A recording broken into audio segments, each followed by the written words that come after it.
नमस्कार दोस्तों, केमिस्ट्री शाला चैनल में आपका स्वागत है। आज का मेरा यह video structure of atom class 11 and sub topic is Heisenberg uncertainty principle. So दोस्तों, Heisenberg uncertainty principle it's a result of dual behaviour of matter of और electromagnetic radiation. So first we see the statement of Heisenberg uncertainty principle. It is stated as it is impossible to determine simultaneously the exact position and exact momentum. Momentum means mass into velocity, or you can say velocity, क्योंकि mass तो fix होता है, of an electron. इसका meaning है दोस्तों कि it is impossible, बिल्कुल असंभव है, टू डिटरमाइन पता करना, साइमल्टेनियसली मीन्स एक साथ पता करना।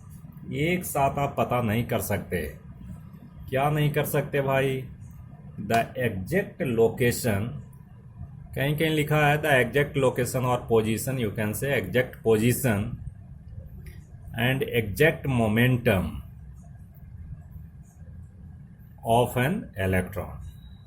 ठीक है दोस्तों, तो इसको मैं बता रहा हूं आगे, लेकिन mathematically it can be expressed as delta x into delta p greater than equal to h upon 4 pi, right.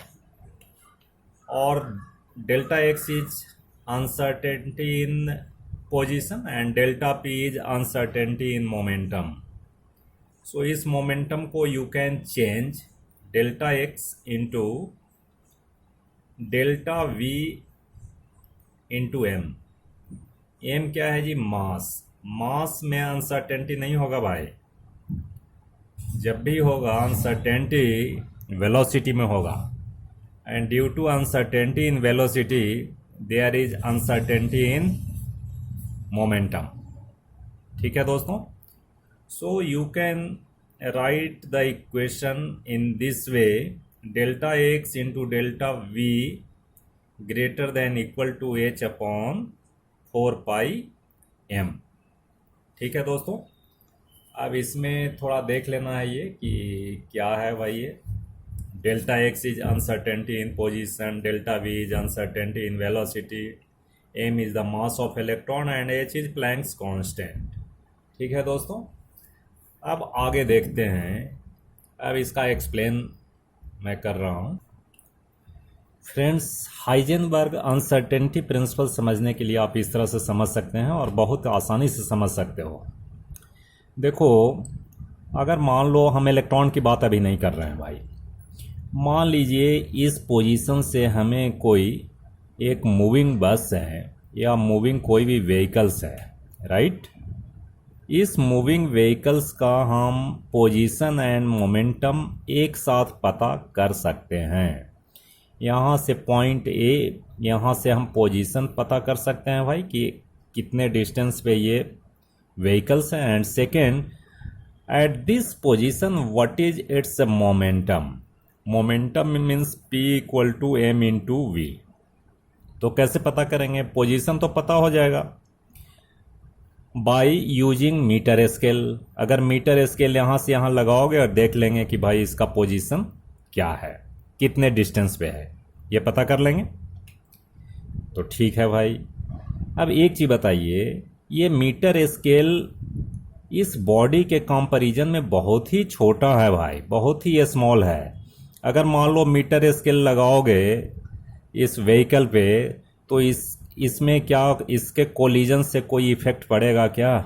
अगर मीटर स्केल लगाएंगे तो क्या मीटर स्केल कुछ पुश कर देगा व्हीकल को? नहीं करेगा, because metre scale is very very small in comparison to weight of vehicles, so there is no effect on its velocity. अगर आप यूज करेंगे मीटर स्केल तो इसके वेलोसिटी पर कोई असर नहीं पड़ेगा, क्योंकि ये बहुत छोटा है। ठीक है भाई, तो पोजीशन भी पता हो जाएगा, और जब वेलोसिटी में कोई फर्क नहीं होगा तो हम मोमेंटम भी पता कर सकते हैं इस व्हीकल का, और same time at same time इसका क्या पता कर सकते हैं, same time position and momentum दोनों पता हो जाएगा, पोजीशन एंड मोमेंटम। ठीक है दोस्तों, अब थोड़ा सोचो, अगर मान लो इलेक्ट्रॉन की बात करें, ठीक है जी, तो इलेक्ट्रॉन के लिए हम कौन सा मीटर स्केल यूज करें भाई? अगर हमें पोजीशन पता करना है, suppose this electron is moving in orbit, तो अगर मान लो इसका हम पोजीशन पता करना चाहें, तो भाई इलेक्ट्रॉन तो पॉइंट चार्ज होता है, its size is very very small, point charge is there, तो इसमें कौन सा स्केल लगाओगे?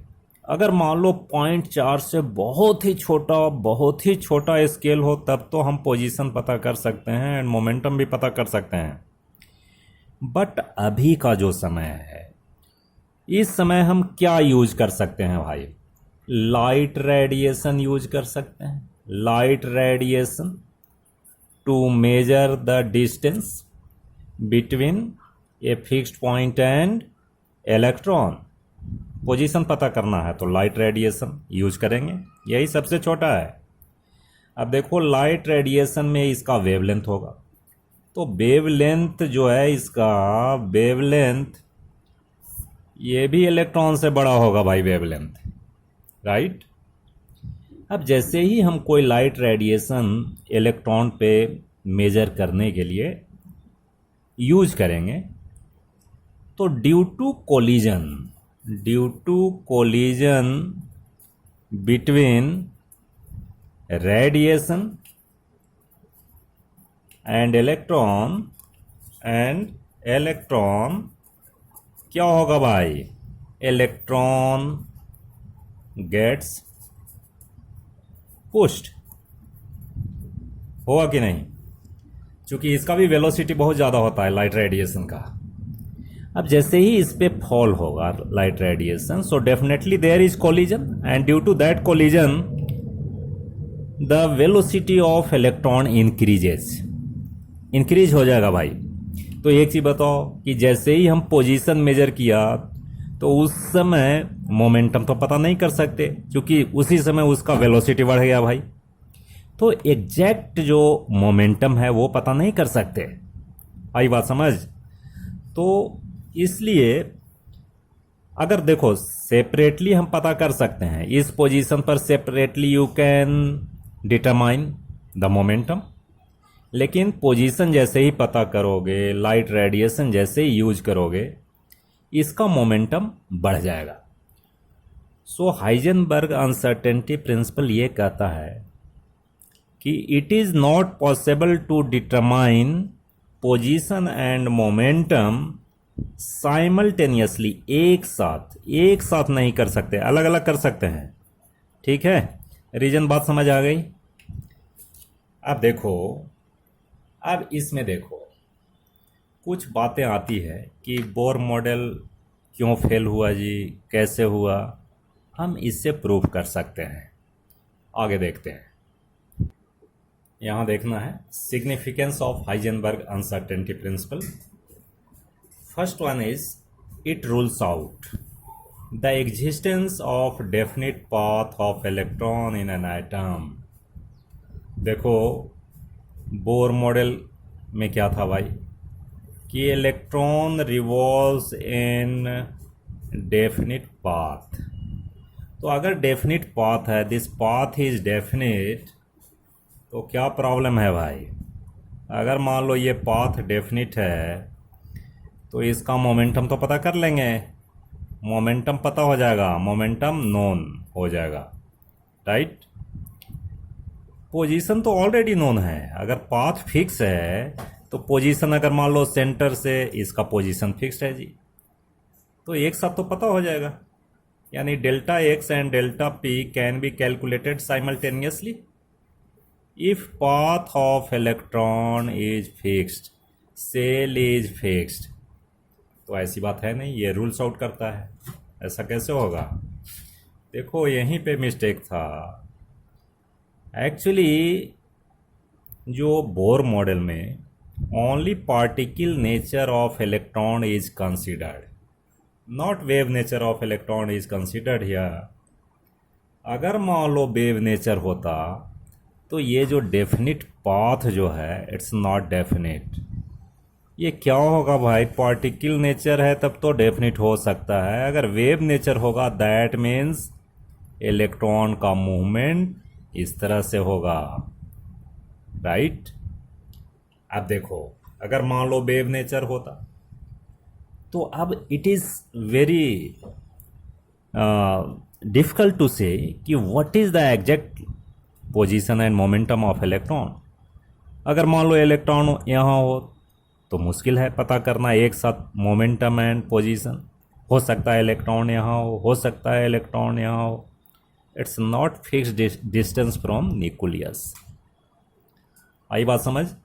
तो ये रूल आउट करता है भाई existence of definite path of electron in an atom, right. Now second significance is there, it is applicable only in microscopic object and it is negligible for macroscopic object। देखो macroscopic means बड़ा, microscopic means छोटा। अगर हम लिखते हैं delta x into delta v greater than equal to h upon 4πm, तो यहाँ से समझो दोस्तों एक चीज़ और समझना है।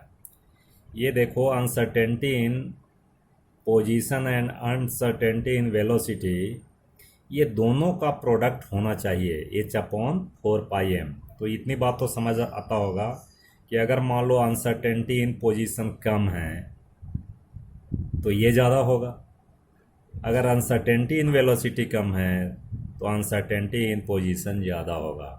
यानी दोनों का product that is constant, it is equal to h upon 4πm। ठीक है दोस्तों। अब यहाँ देखो अगर मान लो कि if mass is very very small, very very small, अगर ये बहुत छोटा होता है तो उस केस में the value of delta x and delta v having some value, इसमें सम वैल्यू होगा, मेजरेबल होगा, सम वैल्यू और वो मेजरेबल होगा। If m is very large, ये बहुत बड़ा होगा तो ये क्या होगा भाई, delta x into delta v is very small, ये जो होगा वेरी स्मॉल होगा, इसको हम ऑब्जर्व नहीं कर सकते। तो बड़े ऑब्जेक्ट में जैसे मैंने कार का एग्जांपल दिया तो उसमें अनसर्टेनिटी इतना कम होता है, जैसे पोजीशन का मान लो पता कर लिया तो अनसर्टेनिटी इन वेलोसिटी इतना कम है, इतना कम कि it cannot be measured because the mass of object is larger. आई बात समझ। तो ये माइक्रोस्कोपिक ऑब्जेक्ट में तो काम करता है भाई, ये होता है, इट इज़ एप्लीकेबल, बट बड़ा ऑब्जेक्ट में ये एप्लीकेबल नहीं होगा। नेक्स्ट देखो reasons for failure of the Bohr model, तो ये मैंने ऐसे बता दिया हूँ। According to Bohr it is explained that the orbit of electron is fixed. तो अगर ऑर्बिट फिक्स है तो इस केस में position and momentum can be calculated simultaneously and exactly, ठीक है। लेकिन क्यों ये फेल्योर हुआ, क्योंकि ये पार्टिकल नेचर को ही क्या किया भाई, only particle nature is concern, particle nature of electron is concerned, right, in Bohr model, Bohr model, right।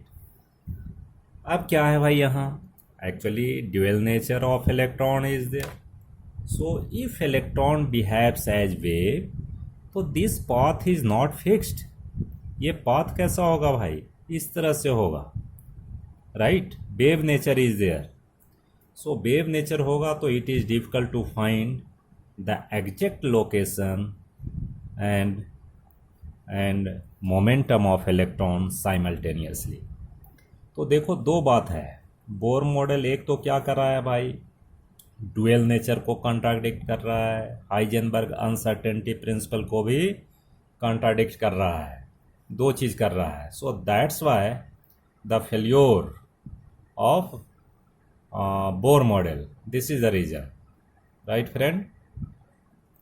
Second one is it contradicts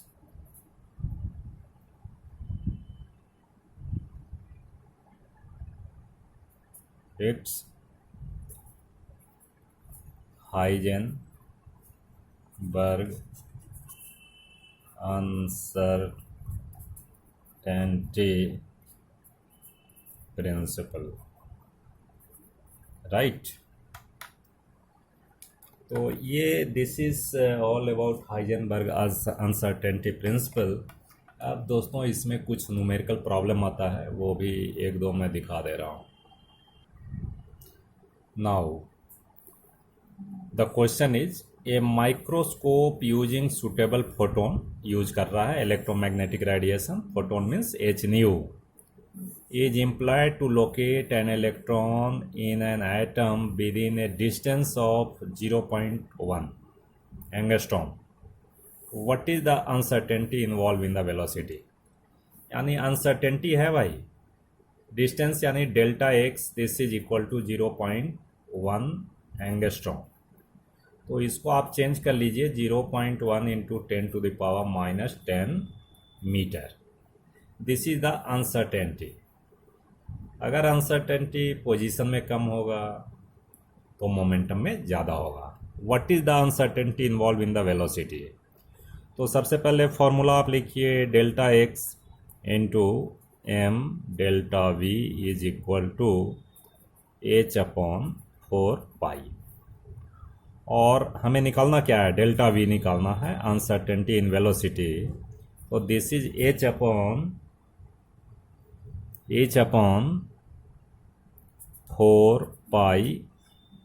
m and delta x.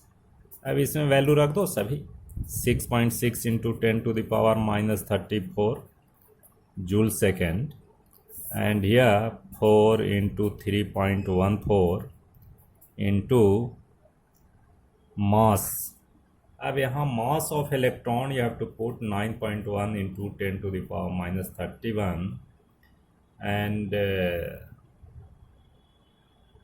This is delta x 0.1 into 10⁻10. अब ये सारे अगर आप calculate करेंगे then it will come, this is 5.6. आप calculate करना, अब 5.79 into 10⁻6 metre पर सेकेंड. ठीक है दोस्तों, तो this is the uncertainty in velocity, right. तो इस तरह से हम फाइंड आउट करते हैं, इस तरह से क्वेश्चन इसमें सेट किए जाते हैं. ठीक है दोस्तों, तो अगर वीडियो अच्छा लगे तो शेयर कीजिए, लाइक कीजिए, सब्सक्राइब कीजिए. बहुत बहुत धन्यवाद.